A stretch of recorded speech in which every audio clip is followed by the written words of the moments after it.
अस्सलाम वालेकुम वरहमतुल्लाहि वबरकातुहू। फैजन भाई। वालेकुम अस्सलाम वरहमतुल्लाहि वबरकातुहू। जियान भाई, क्या बात है फैजन भाई, खैरियत से हो?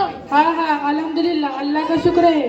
क्या बात है फैजन भाई, आजकल आप बस्ती में बहुत कम नजर आ रहे हो। अरे भाई, आपको मेरी फिक्र करने की जरूरत नहीं है। जवानी का वक्त है, दुनिया का मजा लेने दो और मौज मस्ती अरेंज करने दो। मैं अपने दोस्तों को यही मशवरा देता हूँ कि जवानी का मजा लो।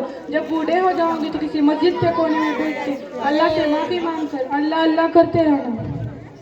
अफसोस है आप पर, और आप जैसे जवानी का मतलब मौज मस्ती ये सब समझ रखा है। हालांकि जवानी अल्लाह की बहुत बड़ी नियामत है। जवानी की इबादत अल्लाह बेहद पसंद करते हैं। और जो तुम सोच रहे हो बुढ़ापे में मस्जिद के कोने में बैठ जाऊंगा, क्या खबर, इससे पहले तुम्हारी मौत आ जाए। इसलिए आज से नमाज की पाबंदी करो। ऐसा लगता है कि सिर्फ आप ही नमाज पढ़ते हैं। वैसे भी मैं ईद और जुम्मा की नमाज पढ़ता हूँ। क्या ये नमाज नहीं है? आप कैसे मुसलमान हो, सिर्फ जुम्मा और ईद की नमाज पढ़ते हो, बाकी नमाज क्यों नहीं पढ़ते? क्या मैं आपको मुसलमान नहीं लगता? क्या मेरा हुलिया मुसलमानों जैसा नहीं है?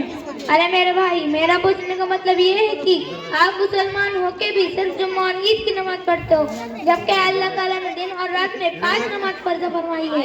ये बात आपको किसी ने नहीं बताई? वाले तो वैसे भी यही रट लगाए बेटे।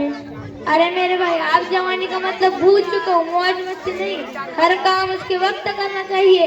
नमाज के वक्त नमाज, तफ्तीर के वक्त तहतीर। क्या तब से नमाज की रट लगाए बेटे? फुर्सत मिलने पर पढ़ लेंगे, उसमें क्या हर्ज।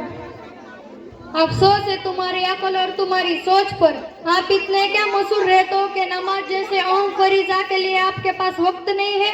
अल्लाह ताला का इरशाद है, इन्ना सलात कानत अलल मुमिनीन किताब मऊक़ूता। नमाज मोमिनों पर वक्त मुकर्रर पर फर्ज है। नमाज दिन का सुतून है। नमाज मोमिनों की मेराज है और इस्लाम और कुफ्र के दरमियान तफरीक करने वाली है।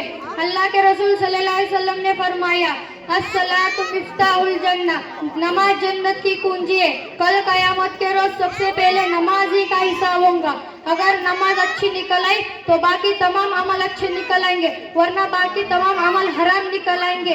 अल्लाह का फरमान है, बेशक नमाज बेहयाई और बुराई से रोकती है। अल्लाह के रसूल सल्लल्लाहु अलैहि वसल्लम ने फरमाया, जो शख्स इन नमाजों का एहतमाम नहीं करता, कल कयामत के दिन ना नूर होगा ना अजाब से बचने का सामान होगा।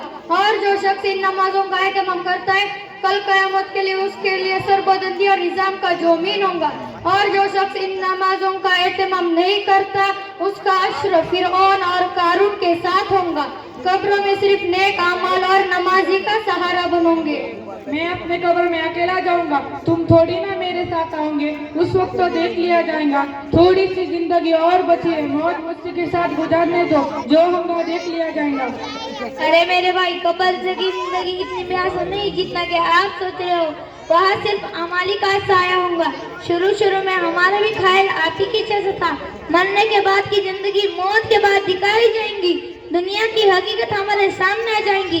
नमाजों की फजीलत और उससे मिलने वाले अर्ज और सवाब को हम देखें तो एहसास हुए कि हमेशा रहने वालों की जिंदगी आखिरी थी है। इसकी तैयारी कर लीजिए। हमें और आपको अल्लाह की तादाद और उसकी फरमाबरदारी करनी चाहिए। इंशाल्लाह। आपने जन्नत और जहन्नम का तज़किरा किया है, थोड़ी सी वसात भी कर दीजिए। कुरान व हदीस की रोशनी से मालूम होता है कि जन्नत में जाने वालों के लिए बड़ा शरियात होगी। वहाँ तरह तरह के ऐशाराम की जिंदगी होगी। जन्नत की नियामत होगी, अल्लाह की रजा नसीब होगी और इसके खिलाफ जहन्नम होगी। वह तरह तरह के अजाब होंगे, आग में जलना होगा और इसके अलावा और भी अजाब होंगे। या अल्लाह, मैंने क्या कर दिया? मैंने अपने आप को तबाह कर दिया। मैंने अपने आप की जिंदगी तबाह कर दी। अरे फैजन भाई, अल्लाह की रहमत बहुत वसी है। उसके रहमत का दरवाजा हर वक्त खुला रहता है।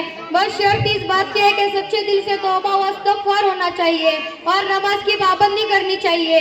इंशाल्लाह मैं आज ही से नमाज की पाबंदी करूंगा। और आप दोनों का शुक्रिया, आप दोनों ने मेरे आंखें खोल दी। अस्सलाम वालेकुम व रहमतुल्लाहि व बरकातुहू। वालेकुम अस्सलाम व रहमतुल्लाहि व बरकातुहू। माशाअल्लाह।